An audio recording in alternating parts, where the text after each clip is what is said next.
we will be able to bounce back from this, as tough as it's been. There's resiliency, there's grit in these communities.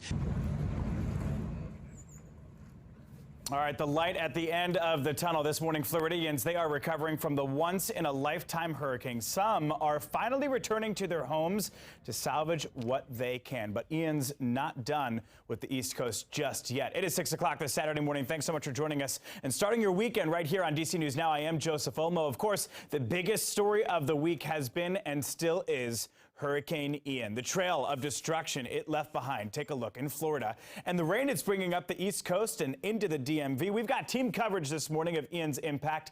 Coming up, the new images into our newsroom, giving a glimpse into Southwest Florida's new reality, what they're waking up to this morning, and a look at the tail end of Ian, what we're looking at here in the DMV over the next 48 hours. Brittany Ward is in the Weather Center tracking the entire storm developing right now with a live look at the radar and on the ground in Charleston, South Carolina. Brittany, good morning.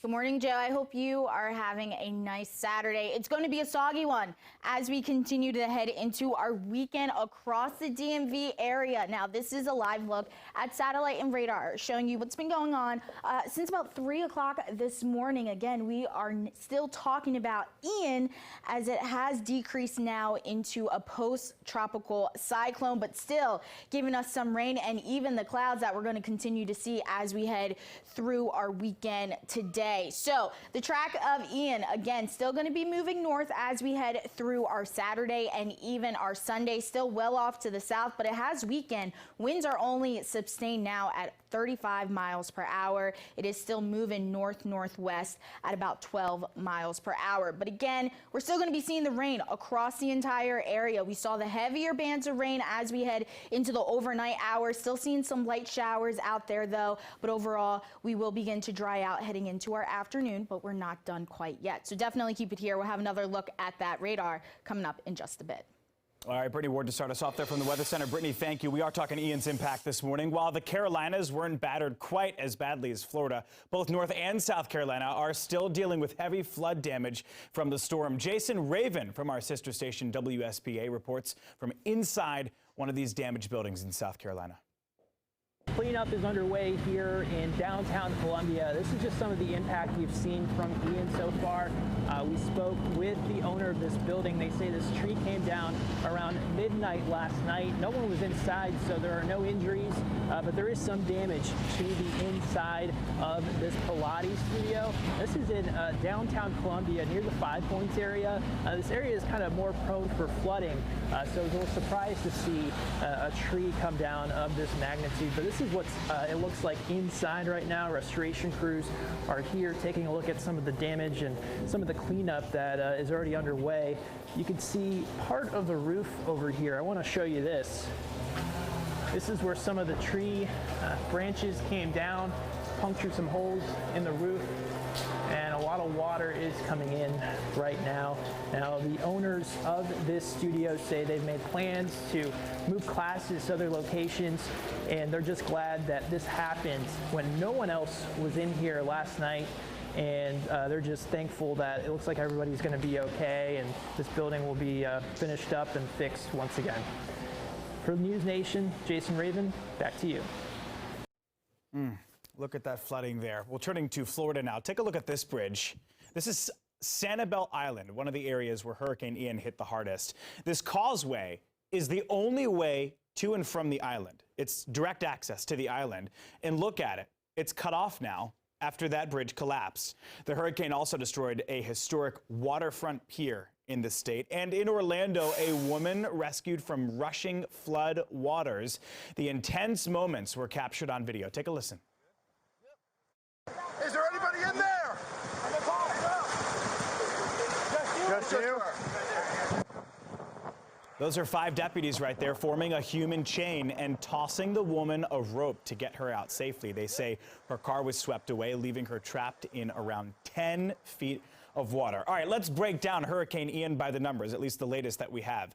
At least 21 people have died from the storm, though that number is expected to rise substantially. Almost 2 million people out of 11 million in the region still don't have power this morning. More than 700 rescues have been performed, according to Florida Governor Ron DeSantis. DeSantis also says that crews have gone door to door to more than 3,000 homes in the hardest hit areas.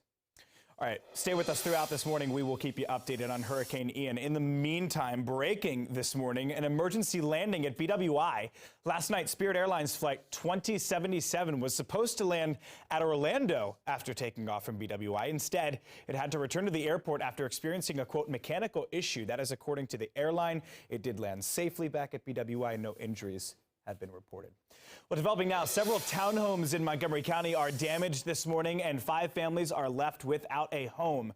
A fast-moving fire caused the damage at the Bradford Crossing community. This is in Olney. The fire department, they got the call at around 8 last night. Officials say around 90 firefighters, 90 of them, were on the scene battling those flames. Eventually, they were able to get everything under control, and the silver lining here, folks, nobody was hurt by that intense fire there. Look at that damage. All right, this morning, a D.C. police officer is in critical condition after being struck by a car. It happened yesterday in Prince George's County in the Mitchellsville area. Police say Kenneth Daniels was hit in the parking lot of a grocery store on MLK Jr. Highway. He was off duty at the time.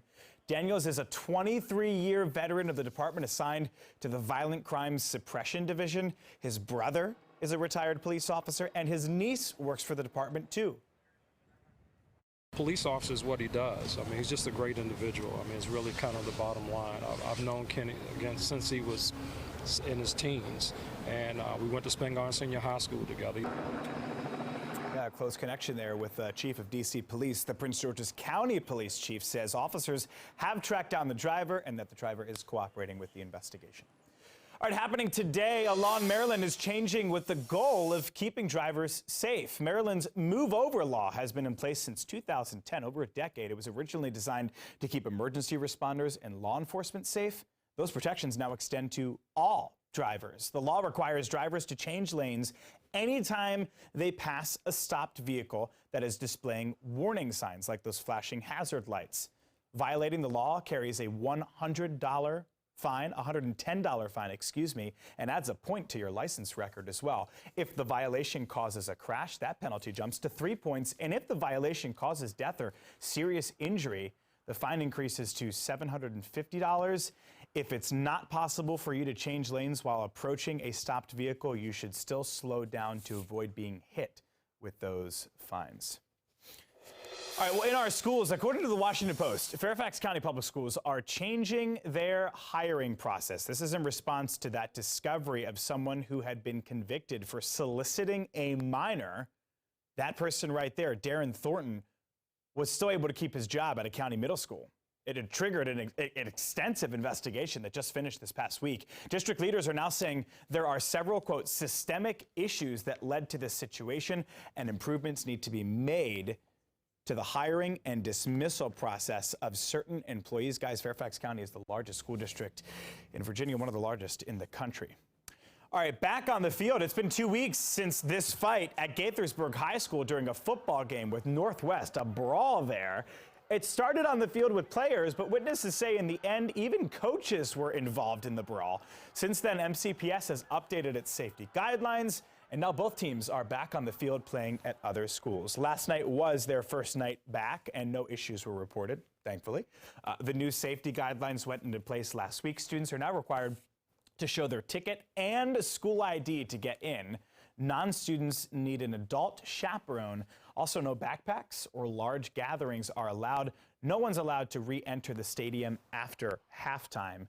MCPS says people can expect lower wait times due to these measures, or longer wait times, due to these measures. So how do fans of the high school events feel? Well, we spoke with a couple of them. Take a listen. I'm hoping for a good season. I'm hoping that these boys are able to bounce back and, take that loss and turn it into something great and finish out the rest of the season pretty strong. But I'm really hopeful about the things that they put in place. I feel like they've made good decisions and handled it really well. Well, MCPS still hasn't directly answered any questions about alleged coach involvement in that fight, but Northwest coach Travis Hawkins was nowhere to be found during last night's game. Our team also reached out to MCPS to see if they can confirm any coach suspensions, but they could not. Let's bring Brittany Ward back in on the conversation. Your time now, 6:10. Brittany, how's it looking out there? Hey, Joe, you know, it's looking pretty soggy out there, and it's basically going to be a dreary Saturday out there, and that's going to be the trend heading into our weekend. But right now, we're taking a look at our wind gusts. Pretty breezy out there. We can see wind gusting anywhere between the single digits to double digits. Looks like we could get up to 40 miles per hour today, so it will be a breezy day if you plan on heading out today. It also will be a soggy weekend.